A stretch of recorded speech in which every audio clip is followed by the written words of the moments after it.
Isuzu New X គឺជាសមិទ្ធផលរថយន្ត SUV របស់ Isuzu មួយដែលឈរជើងនៅលើទីផ្សារអស់រយៈកាល20ឆ្នាំទៅហើយចាប់តាំងពីឆ្នាំ2004មកម្លេះបងប្អូនទាំងគ្នាហើយការឈរជើងនៅលើទីផ្សារបានយូរអង្វែងនេះក៏ដោយសារតែលើភាពធន់ក្នុងការប្រើប្រាស់ភាពសំចៃនិងសមត្ថភាពនៃការបើកបរបានគ្រប់ស្ថានភាពផ្លូវតែម្ដងហើយជាក់ស្ដែងសម្រាប់ New X 2025នេះគឺជាចំនួនចុងក្រោយរបស់ New X ដែលបានបំពេញទៅលើចំណុចខ្វះខាតទាំងឡាយពីចំនួនមុនចឹងចង់ដឹងថា New X 2025នេះទទួលបានការកែប្រែអាប់ដេតទៅលើចំណុចអ្វីខ្លះហើយបងប្អូនមានចំណុចអ្វីខ្លះគួរតែគិតគូរពិចារណាក្រុមអញ្ជើញបងប្អូនតាមដានទស្សនាវីដេអូលម្អិតទាំងអស់គ្នាបា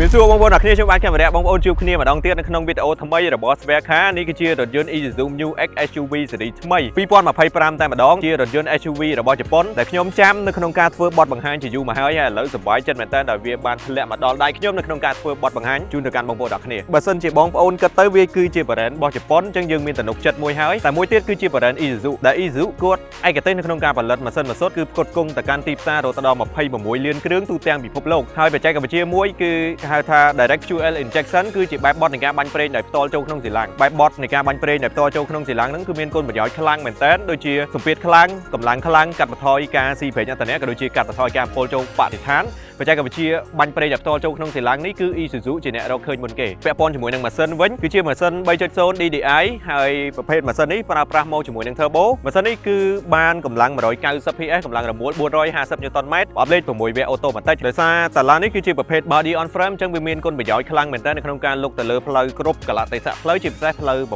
បាក់ហើយអ្វីដែលពិសេសគឺវាប្រភេទគេហៅថារថយន្តប៉ុង2 4 wheel drive មានកាបិតាស 2H 4H 4L និងមាន option ពិសេសមួយទៀតគឺ Road Terrain Mode អញ្ចឹង Road Terrain Mode នេះនៅវគ្គ Test Drive បងប្អូននឹងដឹងអំពីភាពខ្លាំងរបស់វាក៏ដូចជាសមត្ថភាពរបស់វាហើយសម្រាប់កម្រិតស៊ីប្រេងឥន្ធនៈខ្ញុំសូមនិយាយជាបទពិសោធន៍ជាក់ស្ដែងតែម្ដងដោយសារតែការប្រើប្រាស់បងប្អូនត្រូវដឹងពាក់ព័ន្ធជាមួយនឹងបទពិសោធន៍ជាក់ស្ដែងអញ្ចឹងសម្រាប់ការជិះចន្លោះពីកុងទ័រ50ទៅ80 km ក្នុង1ម៉ោងវាស៊ីប្រេងឥន្ធនៈជាមធ្យមខ្ទង់6ទៅ7លីត្រហើយចន្លោះកុងទ័រពី80ទៅ100 km ក្នុង1ម៉ោងវាស៊ីប្រេងជាមធ្យមចន្លោះពី7ទៅ8លីត្រហើយវាអាចមានការប្រែប្រួលអាស្រ័យទៅតាមការជន់ជាក់ស្ដែងរបស់បងប្អូនជន់ខ្លាំងឬក៏ជន់តិចឥឡូវខ្ញុំសូមចាប់ផ្ដើមពីផ្នែកខាងមុខតែម្ដងជាមួយនឹងការផ្លាស់ប្ដូរខ្លាំងមែនទែនបាទអញ្ចឹងផ្នែកខាងមុខស្ទើរតែទាំងស្រុងហើយបើយើងគិតទៅជាពិសេសខ្ញុំសូម mention មុនគេទៅលើជាគៀង design ជារៀងផ្លែដាវដែលវាមើលទៅមុតឆ្លោះច្បាស់តិចស៊ីស្អាតជាងមុនហើយក្រៅពីស្អាតជាងមុនគឺវាផ្ដល់នូវបាច់ពលឺភ្លឺច្បាស់ហើយមានមុខងារតឡើងទម្លាក់ពលឺដោយអូតូម៉ាទិកកំណែតម្រង់ចំនួនថ្មីបន្ថែមទៀតគឺទៅលើប៉ាណានេះគឺជាប្រភេទ Dynamic Grille គឺ design ជាលក្ខណៈសំណាញ់បែបស្ពណ៌ហើយវាស៊ីគ្នាជាមួយនឹងការ design ទាំងមូលរបស់រថយន្តទៅលើកាងខាងក្រោមក៏អត់មានអ្វីដែលយើងគិតថាវាដូចជំនាន់មុនដែរគឺផ្លាស់ប្ដូរទាំងស្រុងតែម្ដងអញ្ចឹងសម្រាប់កាងខាងក្រោមនេះបងប្អូនគឺការ design ដូចទៅនឹងខាងមុខយន្តហោះចម្បាំង concept បែបយន្តហោះចម្បាំងនេះទី1គឺវាមើលទៅ unique ប្លែកស្អាតតាក់ទាញវាពិសេសគឺវាជំនួយទៅដល់លំហូរខ្យល់ aerodynamic នេះបងប្អូនអរគ្នាបន្លោះខ្យល់អញ្ចឹងនៅពេលដែលជិះទៅខ្ញុំមានអារម្មណ៍ថាលំនឹងនឹងល្អថែមមួយកម្រិតពីលើចំនួនមុនដែលខ្ញុំធ្លាប់បាន test drive រួចហើយទាំងប៉ាណាទាំងជាគៀងកាងខាងមុខគឺថាសំសួនស៊ីគ្នាហើយវាមើលទៅកលិបជាងមុនបាទចំណុចដែលនៅរក្សាដដែលគឺ parking sensor មុខក្រោយតែងតែផ្ដល់មកនៅសុវត្ថិភាពក្នុងការបើកបរប៉ុន្តែមានចំណុចមួយដែលពិសេសហើយក៏ជាចំណុចដែលផ្លាស់ប្ដូរខ្លាំងមែនទែនពីចំនួនមុនហើយក៏ជាប្រវត្តិសាស្ត្រហើយដែលមានលើកដំបូងនៅលើ Isuzu New X 2025គឺទៅលើកាមេរ៉ា360 ដឺក្រេផ្ដល់នៅគំហូររូបភាពមួយជុំរថយន្តតែជប់សិនបងប្អូនអ្នកគ្នា360 ដឺក្រេបងប្អូនអាសាលឺឯងប៉ុន្តែអ្វីដែលពិសេសគឺវា scan ដល់ម៉ាតរថយន្តយើងមានអីគេខ្លះគឺវា scan ឃើញទាំងអស់ហើយវានឹងជួយសម្រួលខ្លាំងមែនតើនៅពេលដែលបងប្អូនបើកបរនៅផ្លូវចង្អៀតជាពិសេសគឺបើកបរនៅលើផ្លូវ off road បាទបើកបរផ្លូវ off road បងប្អូនអត់ដឹងទេថានៅក្រោមនឹងមានអីគេខ្លះជួនកាលមានថ្មធំមានកលុកធំមើលអត់ដឹងទេប៉ុន្តែយើងមាន option កាមេរ៉ា scan ដល់បាតនេះគឺថាពិសេសហើយកាន់តែងាយស្រួលសុវត្ថិភាពនិងទំនុកចិត្តក្នុងការប្រើប្រាស់បើសិនជាបងប្អូនមាន budget ថវិកាចន្លោះពីជាង$50,000ទៅជាង$60,000កុំតន់ពិចារណាឡានណាពីព្រោះថាឡាននេះគឺជា SUV លក្ខណៈគ្រួសារដែលមានផាសុកភាពល្អទំហំធំទូលាយជិះបានគ្នាច្រើន option ទំនើបរូបរាងក៏តាក់ទាញទៀតសូមនាំបងប្អូនអ្នកគ្នាចូលទៅកាន់ផ្នែកចំហៀងដោយសារផ្នែកចំហៀងមានចំណុចនៃការផ្លាស់ប្ដូរនិយាយរួមទៅពីក្រៅដល់ក្នុងពីមុខដល់ក្រោយគឺមានការផ្លាស់ប្ដូរអញ្ចឹងបងប្អូនទៅមើលផ្នែកចំហៀងមួយខ្ញុំតគ្នាតោះបងប្អូនអ្នកគ្នាសូមនិយាយយ៉ានកង់មុនគេដោយសារតែវាជាចំណុចផ្លាស់ប្ដូរសម្រាប់ model ឆ្នាំ2025ទៅលើយ៉ានកង់ប្រភេទ Aluminum 20 inch កំណែតម្រង់សម្រាប់ model ឆ្នាំ2025នឹងភាសាបច្ចេកទេសគេហៅថា Dynamic Turbine គឺការ design ជាលក្ខណៈ 3D ក្របពេជ្រ បាទបងប្អូនឃើញទេ 3D ចេញមកផុសជាលក្ខណៈក្របពេជ្រតែម្ដងដែលវាលើកនៅសម្រស់រថយន្តថែមមួយកម្រិតឬក៏វាធ្វើឲ្យរថយន្តហ្នឹងមើលទៅកាន់តែ luxury ឬក៏ប្រណិតថែមទៀតផងហើយជាក់ស្ដែងតឡោកញ្ចក់នេះវាសាមញ្ញពេកអត់ចង់និយាយច្រើនទេក៏ប៉ុន្តែវាមានចំណុចពិសេសដូចជាការក្តោបបាទក្តោបដោយស្វ័យប្រវត្តិមាន LED មានមកជាមួយនឹងកាមេរ៉ាបង្កប់អញ្ចឹងសិតតែជាចំណុចពិសេសរបស់វាហើយបញ្ជាក់បងប្អូនបន្ថែមនៅខាងលើវាមាន stereo camera ភ្លោះ radar សម្រាប់ធ្វើការជាមួយនឹងប្រព័ន្ធ ADAS ហើយប្រព័ន្ធ ADAS ហ្នឹងចាំមើលចូលទៅដល់វគ្គតេស្តរាយចាំខ្ញុំបញ្ជាក់បងប្អូនអញ្ចឹងជីឡាននេះគឺកក់ក្ដៅតែម្ដងដោយសារប្រព័ន្ធសុវត្ថិភាពវាមានច្រើនអញ្ចឹងបងប្អូនអរគ្នាសម្រាប់ផ្នែកចំហៀងគឺខ្ញុំមានប៉ុណ្ណឹងអនុញ្ញាតនាំអារម្មណ៍បងប្អូនចូលទៅកាន់ផ្នែកខាងក្រោយដល់គ្នាដោយសារផ្នែកខាងក្រោយមានចំណុចដែលផ្លាស់ប្ដូរហើយផ្លាស់ប្ដូរហ្នឹងគឺផ្លាស់ប្ដូរធំធេងខ្លាំងមែនទែនសម្រាប់2025ដូច្នេះបងប្អូនកុំឲ្យខាត់ពេលយូរទៅមើលទាំងអស់គ្នាបងប្អូនអរគ្នាទៅកាន់ផ្នែកខាងក្រោយដូចខ្ញុំបានបញ្ជាក់អញ្ចឹងថាវាផ្លាស់ប្ដូរខ្លាំងមែនតើពីស៊េរីឆ្នាំមុនណាជាក់ស្ដែងដូចជា stop ជាប្រភេទ LED ហើយ LED នេះគេហៅថា Dynamic Balance ហ្នឹងគឺវាមានសម្ផស្សភាពស្រស់ស្អាតទាក់ទាញ LED របស់វាកាន់តែផុសច្បាស់ជាងមុនហើយអ្វីដែលពិសេសគឺលែងមានមកជាមួយនឹងអំពូល LED ហើយគឺជំនួសមកនៅ LED ទាំងអស់តែម្ដងដែលវាលើកសម្រស់រថយន្តឲ្យមើលទៅកាន់តែប្រណិតគឺវាភ្ជាប់គ្នាពីមួយចំហៀងទៅមួយចំហៀងដោយ Embrace Line មួយដែលវាធ្វើឲ្យរថយន្តនេះមើលទៅកាន់តែទាន់សម័យកាន់តែទាក់ទាញកាន់តែស៊ីវិល័យហើយចំណុចដែលខ្ញុំស្រឡាញ់ជាងគេគឺទៅលើកាងខាងក្រោមនេះគេដាក់មកជាមួយនឹង lip ក្រោមបន្តិចពណ៌ខ្មៅអាឡុងបងប្អូនហើយវាស៊ីគ្នាមែនតើជាមួយនឹងពណ៌ប្រផេះនេះហើយពណ៌ប្រផេះនេះទៀតសោតគឺជាជំរើសពណ៌ថ្មីសម្រាប់ស៊េរីថ្មី2025បើសិនជាបងប្អូនគាត់ចូលចិត្ត lifestyle មើលទៅមិនចាស់ពេកមិនក្មេងពេកឬក៏ចង់ឲ្យមើលទៅ unique ប្លែកពីគេខ្ញុំ recommend ពណ៌នេះតែម្ដងវាខាងក្រោយនឹងទៀតសោតជាប្រភេទ smart tailgate បងប្អូនជាមួយនឹង step sensor មុខងារនឹងគឺការពារគៀបពេលបិទទ្វារគេហៅថា jam protection ហើយមានដំណើរការជាមួយនឹង step sensor ហ្នឹងមានន័យថាបើកទ្វារក្រោយរថយន្តដោយគ្រាន់តែដើរទៅចិត្តហើយថយក្រោយបន្តិចហើយបងប្អូនអាចធ្វើការ scan ខ្លួនដើម្បីធ្វើការបើកក៏បានអញ្ចឹងបងប្អូនអាចធ្វើការចុចបញ្ជាបើកពីចម្ងាយដោយប្រើសោក៏បានក្លុបខាងក្រោយរបស់វាបើសិនជាយើងអត់ប្រើប្រាស់កៅអីជួរទី3គឺយើងអាចដាក់អវ៉ាន់បានច្រើនបងប្អូនមើលទៅគឺថាជ្រៅគឺស្អាតមែនតើប៉ុន្តែបើសិនជាយើងប្រើប្រាស់កៅអីជួរទី3ក៏អត់ចេញជាបញ្ហាដែរបាទយើងអាចបើកមួយចំហៀងបិទមួយចំហៀងអញ្ចឹងក៏បានដែរឥឡូវកៅអីនេះបើសិនជាយើងចង់បត់កៅអីនឹងអាចបត់រៀបស្មើទាំងកៅអីជួរទី3និងជួរទី2អាចបត់រៀបស្មើបានបងប្អូនអាចធ្វើការប្រើប្រាស់ឡាននេះក្នុងន័យ camping ក៏បានដែរអញ្ចឹងវាស្ទើរជាចំណុចពិសេសមួយវាជា SUV 7កៅអីមែនតែវាមានមុខងារពហុមុខងារយើងអាចប្រើប្រាស់ក្នុងទីក្រុងក៏វាមើលទៅតំណងបើកបរទៅខេត្តក៏វាបានលុកផ្លូវ off road adventure អីគឺថារៀងវាមកសមសួនតែម្ដងអញ្ចឹងបងប្អូនទាំងគ្នាចំណុចពិសេសនៅផ្នែកខាងក្រៅខ្ញុំរៀបរាប់ស្ទើរតែទាំងអស់ហើយបងប្អូនអីអញ្ចឹងយើងមានតែចូលទៅខាងក្នុងទាំងអស់គ្នាតោះយើងចូលមកកាន់ខាងក្នុងនេះចំណុចដែលផ្លាស់ប្ដូរខ្លាំងគឺទៅលើការ design តាប់ឡូដែលវា design មករាងកោងជាងមុន detail ជាងមុនស្រួលក្នុងការបញ្ជាជាងមុនបងប្អូនមើលទៅគឺកាន់តែប្រណិតអ្វីដែលខ្ញុំចង់បញ្ជាក់បន្ថែមគឺទៅលើកៅអីគឺជាមួយនឹងពូកស្បែកបែបថ្មីពណ៌ថ្មីនេះគេហៅថា truffle brown អញ្ចឹង truffle brown ហ្នឹងគឺវាភ្លឺឆ្វាចូលមកគឺមានអារម្មណ៍ថាស្រឡះទី1ទី2មើលទៅប្រណិតនិងទី3វាមានមុខងារ cool max អញ្ចឹង cool max ហ្នឹងគឺកាត់បន្ថយកម្ដៅនៅពេលដែលយើងចតឡានចោលយើងចូលមកអង្គុយយើងអត់មានអារម្មណ៍ថាក្ដៅខ្លាំងទេគឺតែជាមុខងារពិសេសពាក់ព័ន្ធជាមួយនឹង2025 UX នេះណាអ្វីដែលពិសេសគឺកៅអីអ្នកបើកបរអាចសេរីបាន8របៀបហើយកៅអីជួរទី2និងទី3យើងអាចបត់រៀបស្មើបានបើក្នុងករណីយើងធ្វើដំណើរជាលក្ខណៈ adventure សាកថ្មជីវិតអីយើងចង់គេងក្នុងឡានបើកគ្រប់ក្រោយក៏បានដែរអញ្ចឹងទៅកាន់ចំណុចពិសេសពាក់ព័ន្ធមួយអេក្រង់នេះគឺអេក្រង់ touch screen ទំហំ9អ៊ីនជាប្រភេទអេក្រង់កំសាន្តដែលមានមុខងារភ្ជាប់ wireless Apple CarPlay និង wireless Android Auto មានន័យថាបងប្អូនភ្ជាប់មកដោយឥតខ្សែតែម្ដងហើយវាមានមុខងារពិសេសមួយវាបង្ហាញនៅមុំផ្អៀងឆ្វេងផ្អៀងស្ដាំក៏ដូចជាផ្អៀងខាងមុខផ្អៀងខាងក្រោយមានន័យថាឡានយើងនៅពេលដែលយើងបើកទៅជាមួយខាងមុខប៉ុន្មានដឺក្រេបាសខាងមុខបាសខាងក្រោយប៉ុន្មានដឺក្រេអីគឺវាលោតនៅលើនឹងតែម្ដងអញ្ចឹងវាងាយស្រួលនៅពេលដែលបងប្អូនបើកទៅលើស្ថានភាពផ្លូវ off road បាទហើយចំណុចពិសេសមួយទៀតគឺវាអាចប្រើប្រាស់ដើម្បីអាចភ្ជាប់មកជាមួយនឹងមុខងារ ADAS ឬក៏យើងអាចធ្វើការបិទបើកបានឥឡូវខ្ញុំឧទាហរណ៍មុខងារ ADAS មួយចំនួនដូចជាប្រព័ន្ធចេញឆ្ងាយពីកន្លងប្រព័ន្ធ rear cross traffic alert ឬក៏ rear cross braking នៅពេលដែលយើងអាយ៉ែវាប្រាំងអូតូប្រព័ន្ធ blind spot ប្រព័ន្ធ auto braking ខាងមុខអញ្ចឹងយើងអាចចុចបើកចុចបិទបាននៅលើហ្នឹងហ្មងអញ្ចឹងវាងាយស្រួលក្នុងហ្នឹងហើយនេះគឺមានមុខងារ control ទៅលើផ្នែក electrical ដូចជាប្រព័ន្ធចាក់សោទ្វារបាទប្រព័ន្ធភ្លើងប្រព័ន្ធ sensor ទឹកភ្លៀងខាងមុខអានេះពាក់ព័ន្ធមួយ transfer ហ្នឹងគឺឡានយើងប្រើប្រាស់ជាមួយកង់2ឬក៏កង់4ឥឡូវខ្ញុំឧទាហរណ៍នៅពេលដែលខ្ញុំកាច់មក 4H គឺវានឹង load engagement ពាក់ព័ន្ធមួយកង់ទាំង4វាឃើញបៃតងហ្នឹងគឺមានន័យថាឡានរបស់បងប្អូនកំពុងតែប្រើប្រាស់ជាមួយនឹងកង់ទាំង4ឥឡូវខ្ញុំកាច់មក2វិញគឺវា load ទៅ2ធម្មតាហើយអេក្រង់នេះទៀតសោត2025ដូចខ្ញុំបានបញ្ជាក់អញ្ចឹងគឺវាមានមុខងារពិសេសមួយគឺកាមេរ៉ា360ដឺក្រេហើយ scan ដល់ទាំងបាតឡានទៀតអញ្ចឹងខ្ញុំបញ្ជាក់ហើយបង្ហាញបងប្អូនផ្ទាល់ហ្មងគឺវា scan មកជុំខ្លួនឧទាហរណ៍ថាករណីមានឧបសគ្គអីនៅជុំវិញឡានរបស់យើងគឺយើងឃើញទាំងអស់ហ ហើយមួយទៀតគឺយើងអាចឃើញដល់បាតឡាននៅពេលដែលយើងដាក់លេខ D លេខអីអញ្ចឹងណាហើយដូចអានេះ 3D អញ្ចឹងបងប្អូន scan ដល់បាតឡានគឺយើងឃើញបានទាំងអស់បាតឡានយើងនៅខាងក្រោមមានថ្មមានគ្រួសមានឧបសគ្គមានកលុកមានអីផ្សេងៗគឺនៅលើនឹងទាំងអស់ហ្មងអញ្ចឹងនេះគឺជាចំណុចពិសេសមួយដែលបងប្អូនគួរតែដឹងហើយវាក៏ជាចំណុចផ្លាស់ប្ដូរធំធេងមួយដែរហើយ stereo camera ទាំងពីរនៅខាងមុខនេះគឺវាធ្វើការជាមួយនឹងប្រព័ន្ធ ADAS នឹងឯងចំណុចពិសេសរបស់វាគឺសម្រាប់ឆ្នាំផលិតថ្មីនេះគឺវាមើលបានឆ្ងាយជាងមុនហើយវាចាប់បានធំជាងមុនមានន័យថាវាចាប់បានឧបសគ្គខាងមុខបានឆ្ងាយសូម្បីនៅរៀងចំហៀងប្រឆិតក៏វាចាប់បានដែរខ្ញុំពេញចិត្តមួយទៀតទៅលើ auto braking នៅពេលដែលយើងជិះទៅខាងមុខមានឧបសគ្គផ្សេងៗគឺវា alert active មែនទេវាចាប់បានមានន័យថាវាចាប់បាន sensitive វាចាប់បានខ្លាំងអត់សូវព្រួយបារម្ភពាក់ព័ន្ធជាមួយនឹងសុវត្ថិភាពទេយើងមើលទៅលើផ្នែកតាប្លូ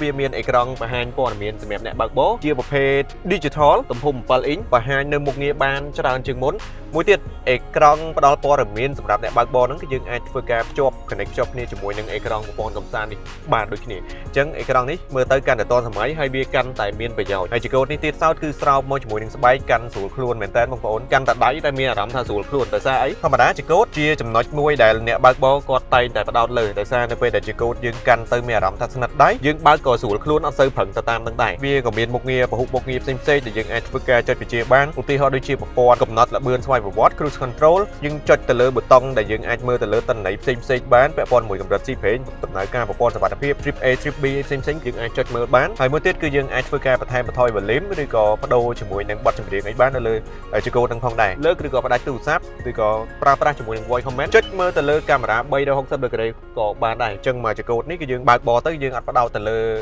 ផ្នែកកណ្ដាលនេះទេគឺយើងគ្រាន់តែមានជាកូដយើងនេះប៊ូតុងនៅលើហ្នឹងគឺយើងអាចធ្វើការ fully control ទៅលើអ្វីគ្រប់យ៉ាងនៅខាងក្នុងរថយន្តនេះតែម្ដងចំណុចពិសេសមួយទៀតសម្រាប់បងប្អូនដែលគាត់ចូលចិត្តស្ដាប់តន្ត្រីគឺមាន speaker រហូតដល់8 speaker ហើយ speaker របស់វាសម្រាប់ MU X 2025នេះខ្ញុំហ៊ាននិយាយថាខ្លាំងមែនតើខ្លាំងត្រង់ណាខ្លាំងត្រង់ថាវាស្ដាប់ទៅព្រោះជាងមុនងុំជាងមុនហើយបុកបាសព្រោះខ្លាំងមែនតើបងប្អូនចង់ទទួលបានបទពិសោធន៍ពិតៗអាចមកធ្វើការទទួលយកនៅបទពិសោធន៍ test drive ជាក់ស្ដែងនៅឯ showroom របស់ក្រុមហ៊ុន Isuzu Camry បានអញ្ចឹងយើងចូលទៅកាន់ផ្នែកខាងក្រោមដែលជាកន្លែងបញ្ជាសីតុណ្ហភាពក្នុងរថយន្តឬក៏ climate control គឺបញ្ជាលក្ខណៈ piano បាទបងប្អូនអាចបញ្ជាបានតម្លើងតម្លាក់សីតុណ្ហភាពតម្លើង speed ដង្ហើមសេរី position នៃការបាញ់នេះវាទូទៅទេប៉ុន្តែចំណុចពិសេសគឺយើងអាចយល់របស់វាហ្នឹងគឺយើងអាចកំណត់សីតុណ្ហភាពខុសគ្នាខាងនេះ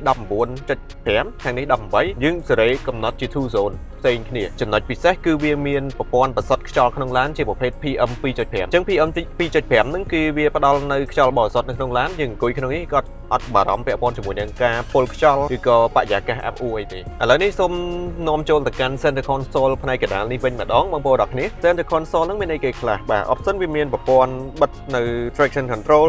ប្រព័ន្ធជំនួយដែលយើងបើកបរចុះចំណោត parking sensor ឬក៏ដំណើរការនៃ parking ពេលវា alert យើងមានអារម្មណ៍ថាថ្លង់ពេកយើងអាចចុចបិទក៏បានដែរកណ្ដាលនេះគឺជាមុខងារសំខាន់វាមានប្រាំងដៃ electronic វាមានប្រព័ន្ធ auto hold វាមាន Capita 2H 4H និង 4L ក៏ដូចជា Road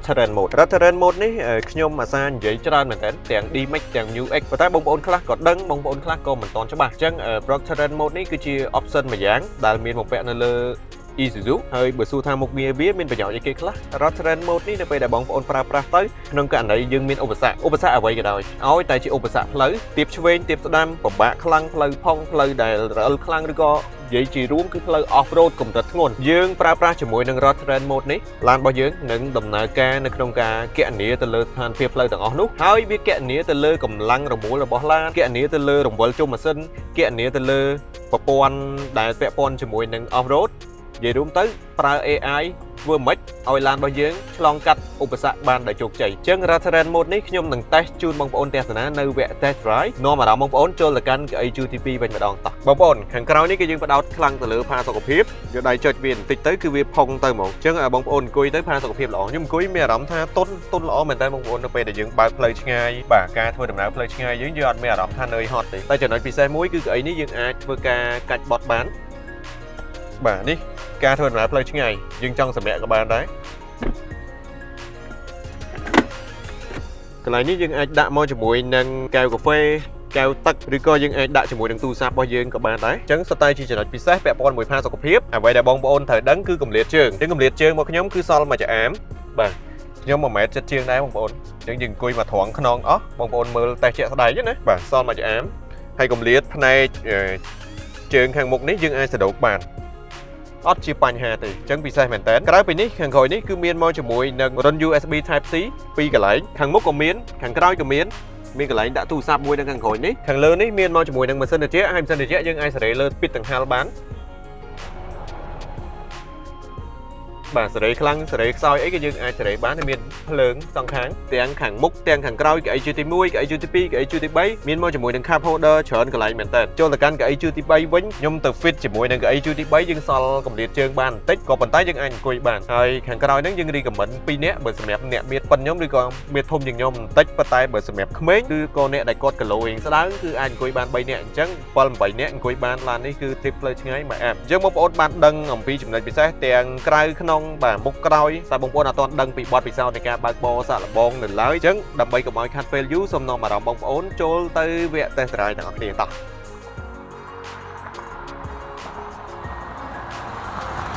បងប្អូនអរគ្នាល្អមែនតើទាំងសន្ទុះទាំងលំនឹងអញ្ចឹងលំនឹងរបស់វានៅពេលដែលយើងជន់លឿនឲ្យបត់ផ្លូវកោងឯងមានអារម្មណ៍ថាភើតខ្លាំងទេអញ្ចឹងការជិះរបស់យើងនៅតែរក្សាបាននៅសុវត្ថិភាពក៏ដូចជាទំនុកចិត្តភាពជឿជាក់អារម្មណ៍របស់យើងបែបម៉េចគឺវានៅតែបែបនឹងដដែលអញ្ចឹងខ្ញុំចង់ប្រាប់ថាសម្រាប់ឡាននេះបងប្អូនមិនបាច់បារម្ភរឿងភាពឃ្លោងហើយក៏មិនបាច់បារម្ភរឿងពិបាកជន់ឡើងទៅវាស្ពឹកវាអីអត់មានទេឥឡូវខ្ញុំតេស្តពីការចូលលេខវិញវាបែបម៉េចណាសម្រាប់ការចូលលេខ2025នេះ Isuzu ធ្វើបានល្អដោយសារតែការចូលលេខរបស់វាគឺអត់សូវឲ្យយើងដឹងប្រហែលទេកាន់តែមិនដឹងនៅពេលដែលវាជន់ចាប់ពីកុងទ័រ90ទៅ100គឺវាវត្តទៅចូលលេខស្មូតយកមកអញ្ចឹងចំណុចនេះជាចំណុចកែប្រែល្អបំផុតនៅក្នុង MIUI X 2025នេះរក្សាឲ្យអ្នកប្រើប្រាស់គាត់ទទួលបាននៅ SUV 7កៅអីបែបគ្រួសារមួយធ្វើដំណើរប្រកបដោយទំនុកចិត្តមកនៅពេលដែលយើងតេស្តផ្លូវ off road យើងឃើញថាតួខ្លួននៅពីលើសាក់ស៊ីសម្រាប់កលុកបាទកលុកមុំបងប្អូនអត់បារម្ភទេហើយអ្វីដែលពិសេសខាងមុខគឺជាប្រភេទប្រព័ន្ធ suspension ស្លាបបញ្ជៀវហើយខាងក្រោយជាប្រភេទ Fireling វាជួយកាត់បន្ថយភាពអាឡែហើយ Fireling suspension នៅខាងក្រោយហ្នឹងគឺធ្វើការមានប្រសិទ្ធភាពល្អទាំងរឹងមាំទាំងផាសុកភាពដោយការបើកបរ off road របស់យើងហ្នឹងគឺអត់តាក់ជាមួយនឹងបញ្ហាទេផ្លូវឧបសគ្គកម្រិតណាក៏យើងអាចឆ្លងផុតបានដែរតែបើសិនជាចង់ឲ្យកាន់តែមានប្រសិទ្ធភាពមួយទៀតបងប្អូនប្រើជាមួយនឹង Rotaran mode គឺវាជួយខ្លាំងមែនទែន control ទៅលើកង់ suspension ប្រព័ន្ធសុវត្ថិភាពក៏ដូចជាការបង្វិលកង់ឡានធ្វើម៉េចឲ្យវាអាចសមាមាត្រគណនាដឹងក្នុងការឆ្លងកាត់ផ្លូវហ្នឹងត្រូវការប្រើប្រាស់នៅកម្លាំងរមួលការវិលកង់កម្រិតណាប្រព័ន្ធ suspension ធ្វើការបែបម៉េចដើម្បីឲ្យរថយន្តរបស់យើងនឹងឆ្លងកាត់ឧបសគ្គបានដោយជោគជ័យអត់ចាំបាច់ប្រឹងទេបងប្អូនអរគ្នាខ្ញុំគិតថាសប្បាយមែនទែននៅក្នុងការបើកបរបើសិនជាមានមុខងារ Rotaran mode នឹងមួយនេះបាទចំណុចសុវត្ថិភាពបងប្អូនអត់ទាន់ដឹងទេដឹងថាឡានហ្នឹងវាមានប្រព័ន្ធសុវត្ថិភាពច្រើនតែអត់ដឹងថាវាមានអីគេខ្លះទេអញ្ចឹងប្រព័ន្ធសុវត្ថិភាពវាមាន stereo camera ចំនួន2គ្រាប់ជា radar ធ្វើការវាចាប់បានឆ្ងាយជាងមុនមើលបានធំជាងមុនដូចជាប្រព័ន្ធចាប់ល្បឿនតាមឡានខាងមុខដោយស្វ័យប្រវត្តិជាមួយនឹងមុខងារឈប់និងទៅមុខដោយស្វ័យប្រវត្តិគេហៅថា full speed range adaptive cruise control with stop and go ប្រព័ន្ធផ្ដល់សញ្ញាពេលមានឧបសគ្គខាងមុខនិងចាប់ហ្វ្រាំងបន្ទាន់ដោយស្វ័យប្រវត្តិប្រព័ន្ធចាប់ហ្វ្រាំងដោយស្វ័យប្រវត្តិពេលអ្នកបើកបរចង់បត់ឆ្វេងហើយមានឧបសគ្គខាងមុខប្រព័ន្ធ rear cross traffic alert ដាស់តឿនពេលមានឧបសគ្គអំឡុងពេលអាយ៉ៃថយក្រោយមានទាំងប្រព័ន្ធហ្វ្រាំងថែមទៀតមានន័យថាអាយ៉ៃនេះមិនមែនតែ alert ទេគឺថាមានឧបសគ្គឆ្លងកាត់គៀកគឺឡាននឹងធ្វើការចាប់ហ្វ្រាំងអូតូប្រព័ន្ធបម្លាញ sport monitor ប្រព័ន្ធភ្លើងស្វ័យប្រវត្តិ auto high beam ប្រព័ន្ធកាត់បន្ថយកម្លាំងម៉ាស៊ីននៅពេលដែលយើងច្រឡំជន់ហ្គានៅពេលមានឧបសគ្គខាងមុខជាពិសេសដូចជាងថ្មឡាននេះនឹងធ្វើការកាត់នៅកម្លាំងម៉ាស៊ីនដោយស្វ័យប្រវត្តិប្រព័ន្ធផ្ដល់សញ្ញាពេលចេញក្រៅកន្លង lane departure warning ប្រព័ន្ធកំណត់ល្បឿនជាអតិបរមាប្រព័ន្ធហ្វ្រាំងស្វ័យប្រវត្តិក្រោយពេលមានការប៉ះទង្គិចប្រព័ន្ធ sensor 8គ្រាប់ជំនួយការចូលចតជាដើមរួមមកជាមួយនឹងពងសុវត្ថិភាព7គ្រាប់ហើយនេះអត់តន់គិតពីប្រព័ន្ធទំនើបដែលជំនួយពេលឡើងចំណោតពេលចុះចំណោតរួមទាំងប្រព័ន្ធមុខងារពិសេសដូចជាប្រព័ន្ធផ្លិតទឹកអូតូការបាញ់ទឹកមិនខ្ចាយកញ្ចក់មានន័យថាបាញ់ទឹកទៅគឺវាជាប់ជាមួយនឹងកញ្ញុំផ្លិតទឹកនៅខាងលើកញ្ចក់ហ្នឹងគឺអត់មានខ្ចាយទៅបន្លាក់ជាពិសេសម៉ូតូនៅពេលយើងចង់លាងកញ្ចក់ឈប់ stop អីគឺអត់បញ្ហាទេក៏ដូចជាប្រព័ន្ធ follow me home ប្រព័ន្ធ welcome light ក៏ដូចជាប្រព័ន្ធកញ្ចក់ខាងមុខហ្នឹងការពារកាំរស្មី IR UVA UVB និងសោចុចបញ្ជាឆេះពីចង្អាយជាដើមទាំងនេះគឺជាចំណុចពិសេសទៅលើរថយន្ត Isuzu MIUI X 2025ដែលខ្ញុំរៀបរាប់ជូនបងប្អូនពីដើមរហូតដល់ចប់វីដេអូហើយអញ្ចឹងទស្សនាមកដល់ពេលនេះបងប្អូនមានមតិយោបល់ផ្សេងៗអាចធ្វើការ comment បានហើយក៏សូមអរគុណសម្រាប់ការតាមដានទស្សនារបស់បងប្អូនអរគ្នាតាំងពីដើមរហូតដល់ចប់ហើយសម្រាប់ឡាននេះខ្ញុំ rate ឲ្យ9លើ10ក្នុងនាមជាឡាន SUV 7កៅអីសម្រាប់គ្រួសារគឺ the best ខ្ញុំ recommend តែម្ដងអញ្ចឹងបើសិនជាបងប្អូនមានលុយចន្លោះពីជាង$50,000ទៅជាង$60,000កុំតន់ពិចារណាឡានណាមុនទស្សនាវីដេអូនេះខណៈពេលនេះដែរខ្ញុំបាទកាមេរ៉ាសូមអរគុណសូមគោរពលាជួបគ្នានៅវីដេអូបន្តទៀត